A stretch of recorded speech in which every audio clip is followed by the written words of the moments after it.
বন্ধুরা, নিয়ে আসলাম অনেক দিন পর আবার একটা ছোট্ট মিনি ব্লগ। তো অ্যাকচুয়ালি মন মেজাজ খুব একটা ভালো নেই। এটা অনেক দিন আগেকারই একটা ইয়ে ছিল, বিয়ের অনুষ্ঠান। ওই যে ছেলে-মেয়ে, ছেলে-মেয়ে এখন দাঁড়িয়ে সেই ওই পুকুর পার হয়, তারপরে যজ্ঞ হবে, এইসব হবে অনুষ্ঠান। এই যে এখানে পান পাতা বিছিয়ে দেবে, যার মধ্যে যেরকম রিচুয়াল থাকে। তো তারপরে দিয়ে যজ্ঞ শুরু হয়ে গেল। যজ্ঞ শুরু হয়ে যাওয়ার পরে সিঁদুরদান দেখো, এটাই একটা মেয়ের কাছে সবচেয়ে মানে বিয়ের সবচেয়ে বড় মুহূর্ত এই সিঁদুরদানটা। মানে কী বলবো, তার পুরো সারাটা জীবন চেঞ্জ হয়ে যাওয়ার মতন।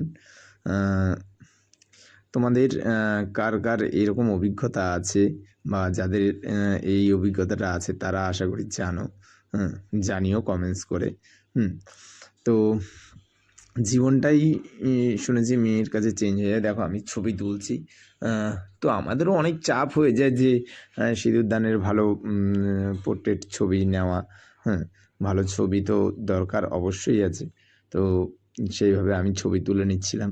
আমার কাজ তো আমাকে করতেই হবে, নাহলে তো পার্টি পরে বুঝবে না। তো কাজ করেই নিচ্ছিলাম।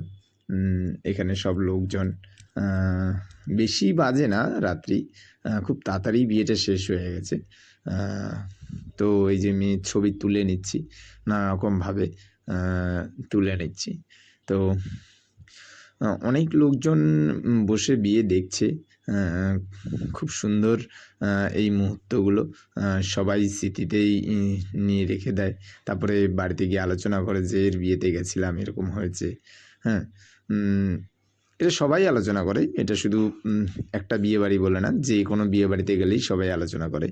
তো আমাদের একটা অভিজ্ঞতা হয় যে এই বাড়িতে এরকম কাজ হয়েছে, ওই বাড়িতে এরকম কাজ হয়েছে। তো এই যে ছেলে মেয়েকে একসাথে, এই যে ঠাকুরমশাই ছেলে মেয়েকে একসাথে এবার ছবি তুলে নিচ্ছি। তারপরে দিয়ে তো ঠাকুরমশাই আশীর্বাদ সেরে নেবে। হ্যাঁ, তো বন্ধুরা, তোমাদের ব্লগটা কেমন লেগেছে কমেন্টস করে জানিও। হ্যাঁ, মন মেজাজ খারাপ, আর যে দুদিন ধরে না রিলস দিচ্ছি না ব্লগ দিচ্ছি। ছোট্ট একটা মিনি ব্লগ রেখেছি তোমাদের কাছে। আশা করি সবার ভালো লাগবে। ভালো লাগলে পাশে থেকে একটু সাপোর্ট করে দিও। ভালোবাসা, সবাই সবার পাশে থাকতে হবে ভালোবেসে। ভালোবাসাটা অবশ্যই দরকার। Tata bye.